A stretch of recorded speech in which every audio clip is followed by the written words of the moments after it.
வணக்கம்,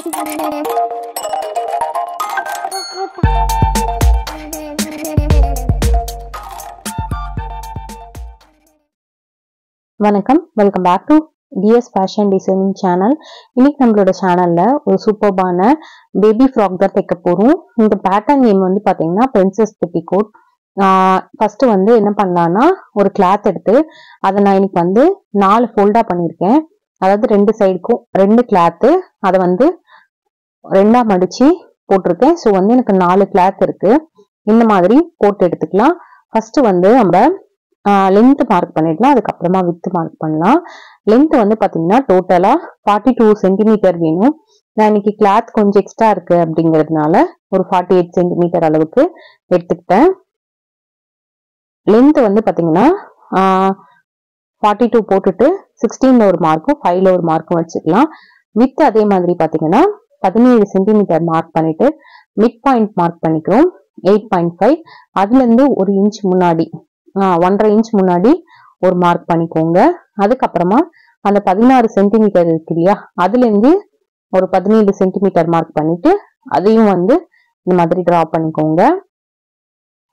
டிரா பண்ணிட்டு கீழே வந்து பாட்டம் வித் பாத்தீங்கன்னா 23 சென்டிமீட்டர். அதுக்கப்புறம் நம்ம மிட் பாயிண்ட் விட ஒரு 1.5 இன்ச் முன்னாடி வச்சோம் பாத்தீங்களா, அந்த இடத்துல மார்க் பண்ணிட்டு அங்கேயும் ஒரு லைன் போட்டுக்கோங்க. அதுக்கப்புறமா ஆப்போசிட் சைட்ல 5 சென்டிமீட்டர் மார்க் பண்ணி அங்கேயும் வந்து ஒரு லைன் போட்டுக்கோங்க. இப்ப கீழே பாட்டம் பாத்தீங்கன்னா 24, லென்த் பாத்தீங்கன்னா 42, 16ல ஒரு மார்க்கு 5ல ஒரு மார்க்கு, மேலேயும் வந்து 5 சென்டிமீட்டருக்கு மார்க் பண்ணி எடுத்திருக்கேன். இது எல்லாமே சென்டிமீட்டர் தான். உங்களுக்கு வந்து பாத்தீங்கன்னா இதோட டீட்டெயில்டு வீடியோ அதே மாதிரி இந்த இடத்துல மிட் பாயிண்ட் மார்க் பண்ணிட்டு, இது எதுக்காகனா நம்ம வந்து இந்த டாட் பிடிப்போம் பாத்தீங்களா, அதுக்காக. இதுல வந்து டபுள் டாட் பிடிக்கணும். மேல ஒரு 4 சென்டிமீட்டருக்கு கீழே ஒரு 4 சென்டிமீட்டர் மார்க் பண்ணிட்டு அது வந்து ஒரு லைனா வரைஞ்சி நம்ம வந்து டாட் பிடிச்சிக்கலாம். இப்ப கட் பண்ண ஸ்டார்ட் பண்ணலாம். உங்களுக்கு வந்து இதுல பேப்பர் பேட்டர்ன் வேணும்னா நம்ம சேனல்ல ஆல்ரெடி அப்லோட் பண்ணிருக்கேன். லிங்க் வந்து உங்களுக்கு டிஸ்கிரிப்ஷன்லயும் வீடியோட எண்ட்லயும் ஆட் பண்றேன், செக் பண்ணி பாருங்க. இப்ப கொஞ்சம் பிகினரா இருக்கீங்க அப்படின்னா பேப்பர் பேட்டர்ன் போட்டுட்டு கரெக்டா வருதா இல்லையான்னு பார்த்துட்டு அதுக்கப்புறம் கிளாத்ல போட்டீங்கன்னா ஈஸியா இருக்கும். கொஞ்சம் இப்பதான் ஸ்டார்ட் பண்ணீங்கன்னா ரேஷன் சாரி அந்த வேட்டி அதுலலாம் இருக்கும் பாத்தீங்களா, அதுலாம் நீங்க வந்து ஈஸியா ப்ராக்டிஸ் பண்ணிக்க முடியும். இப்ப கட்டிங் முடிஞ்சது, ஸ்டிச்சிங் ஸ்டார்ட் பண்ணலாம். நான் இன்னைக்கு வந்து ஒரு லைனிங் கிளாத் ஒரு மெயின் கிளாத் எடுத்திருக்கேன். ஃபர்ஸ்ட் வந்து நெக்கும் அதுக்கப்புறமா இந்த ஹார்மோல் கீழே இருக்கு பாத்தீங்களா, அதையும் வந்து ஸ்டிச் பண்ணி எடுத்துட்டு நெக் லைன் கிட்ட அந்த லைனிங் அளவுக்கு விட்டு கட் பண்ணி சுத்தி வந்து குட்டி குட்டி அட்டாக் போட்டு கிளாத்தை வந்து திருப்பி விட்டுக்கலாம். இந்த மாதிரி நெக்லாம் நல்லா டர்ன் ஆகணும்னா அந்த மாதிரி குட்டி குட்டி அட்டாக் போட்டீங்கன்னா கம்ப்ளீட்டா டர்ன் ஆகும். ரொம்ப ரொம்ப இப்பதான் நம்ம வந்து டெய்லரிங் எல்லாம் ப்ராக்டிஸ் பண்றோம் அப்படின்னா அவங்களுக்குலாம் ரொம்பவே யூஸ்ஃபுல்லா இருக்கும். இந்த மாதிரி போட்டு முடிச்சுட்டு நெக்கை வந்து எட்ஜ்ல ஒரு தையலும் 1/2 இன்ச்சுக்கு ஒரு தையலும் போட்டுக்கலாம். நீங்க வந்து இப்ப லைனிங் தான் வைக்கல, ஒரே ஒரு மெயின் பீஸ் மட்டும் தான் வச்சு ஸ்டிச் பண்றீங்கன்னா இதே சேம் பேட்டர்ன் தான். லைனிங் கிளாத் மட்டும் அந்த அளவுக்கு லென்த்தா எடுக்க தேவையில்லை. நம்ம வந்து ஜஸ்ட் வந்து அதுல கொஞ்சமா இந்த நெக் லைன் பினிஷ் பண்ற அளவை விட கொஞ்சம் கீழே இருக்க மாதிரி எடுத்துக்கிட்டா போதுமானது. இப்ப சப்போஸ் வந்து நீங்க நெக் லைன் மட்டும் அடிச்சிட்டீங்க, சைட்ல வந்து ஹார்மோல் அடிக்கலன்னா ஹார்மோல் வந்து அப்படியே சும்மா லைட்டா டபுள் ஃபோல்ட் பண்ணி அதை வந்து நீங்க பினிஷ் பண்ணிக்க முடியும். இப்ப வந்து லைனிங் பீஸ் இருக்கு பாத்தீங்களா, அடிச்சு முடிச்சு நெக் அடிச்சு உள்ள திருப்பிட்டோம். இப்ப கீழே பாட்டமை வந்து டபுள் ஃபோல்ட் பண்ணி அடிச்சுக்கலாம். இது வந்து லைனிங் கிளாத்தோட பாட்டம் அடிச்சுட்டு இப்ப வந்து சுத்தி எல்லா பக்கமும் கொஞ்சமா ஒரு 1/4 இன்ச்சுக்கு ஸ்டிச் பண்ணிக்கோங்க. இது வந்து எதுக்காகனா நம்ம லைனிங் பீஸையும் மெயின் பீஸையும் அட்டாச் பண்றதுக்காக. எப்பயுமே லைனிங் பீஸை வந்து அட்டாச் பண்ணும்போது கிளாத்தை நல்லா ஃப்ரீயா விட்டு அந்த சைடும் இந்த சைடும் ஈவனா வருதான்னு பாத்துக்கோங்க. அதே மாதிரி கிளாத் வந்து சுருங்காம இருக்கா அப்படின்னு சொல்லிட்டு அதையும் கன்ஃபார்ம் பண்ணிக்கோங்க. அப்பதான் உங்களுக்கு வந்து நல்லா வரும். இப்போ கிளாத் வந்து மெயின் கிளாத் பெருசா இருக்கு, லைனிங் கிளாத்தை வந்து கொஞ்சம் நல்லா நிறைய கிளாத் விட்டு ஸ்டிச் பண்ணிட்டீங்கன்னா புஃப்னு தெரியும். இப்ப அதை அடிச்சு ரெடி பண்ணிட்டோம். இப்ப மேல வந்து ஹேண்டிலுக்காக ஒரு 33 சென்டிமீட்டருக்கு ஒரு கிளாத் எடுத்திருக்கேன்.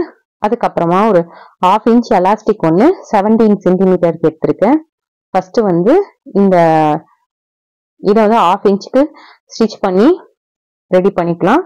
அதுக்கப்புறமா பின் யூஸ் பண்ணி நல்ல பக்கத்தை வந்து வெளியில வர மாதிரி டர்ன் பண்ணிக்கோங்க. நம்ம நல்ல பக்கம் உள்ள போயிடணும், ராங் சைடு வெளியில வரணும், அந்த மாதிரி ஸ்டிச் பண்ணிக்கிறோம். பின் யூஸ் பண்ணி இந்த மாதிரி டர்ன் பண்ணிடுறோம். இப்ப இதுக்குள்ள அந்த எலாஸ்டிக்கை வந்து இன்சர்ட் பண்ணி எடுத்துக்கலாம். எலாஸ்டிக்கை இன்சர்ட் பண்ணும்போது இந்த மாதிரி இன்சர்ட் பண்ணிட்டே வாங்க.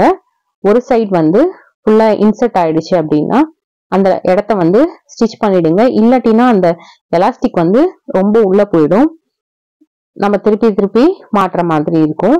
அதுக்காக தான் ஒரு சைடு ஸ்டிச் பண்ணிட்டு அதுக்கப்புறமா ஃபுல்லா கோத்து முடிச்சதுக்கு அப்புறமா இன்னொரு சைடும் ஃபினிஷ் பண்ணிக்கோங்க. இந்த மாதிரி எலாஸ்டிக் வச்சு நீங்க எந்த ஒரு இது பண்ணும்போதும், இது நம்ம ஹேர் பேண்ட்ஸ்லாம் கூட யூஸ் பண்ணலாம்.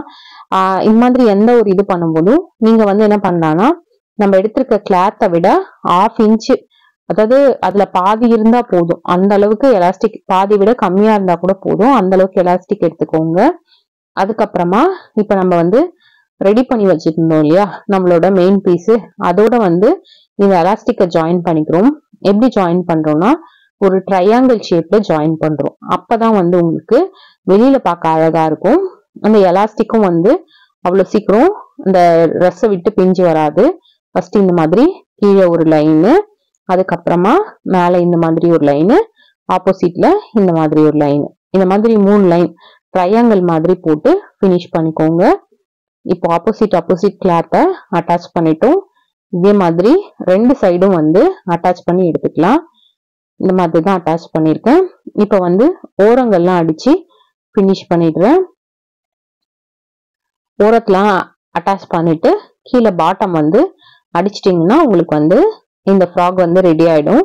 கீழே வந்து யூ கட் மாதிரி வேணும், ஃபுல்லா நீட்டமா எனக்கு வேணாம்னா நீங்க மார்க் பண்ணும்போது வந்து 1 இன்ச் உள்ள தள்ளி மார்க் பண்ணி அந்த இடத்துல யூ மாதிரி வரைஞ்சி கட் பண்ணீங்கன்னா உங்களுக்கு கீழே பாட்டம் வந்து ஷார்ப்பா இல்லாம யூ மாதிரி ஷேப்ல இருக்கும். அதுக்கப்புறமா இந்த மாதிரி சின்ன சின்ன ரோப் வந்து பண்ணியிருக்கேன். இதை வச்சு சும்மா ஒரு பவு மாதிரி ரெடி பண்ணி அந்த ஃப்ராகோட ஸ்லீவ்ல வந்து அட்டாச் பண்ண போறேன். இது மாதிரி நீங்க ஃப்ளவர் மாதிரி கூட ரெடி பண்ணி அட்டாச் பண்ணிக்கலாம், ரொம்ப அழகா இருக்கும். இது சும்மா ஒரு டிசைன் பர்பஸ்க்கு தான். நம்மளோட ஃப்ராக் வந்து ரெடி ஆயிடுச்சு. இது சும்மா எக்ஸ்ட்ராவா டிசைன் பண்றதுக்கு இந்த மாதிரி ஒரு பவு ரெடி பண்ணி அட்டாச் பண்ணிருக்கேன். நீங்களும் ட்ரை பண்ணி பாருங்க, ரொம்பவே ஈஸியா இருக்கும்.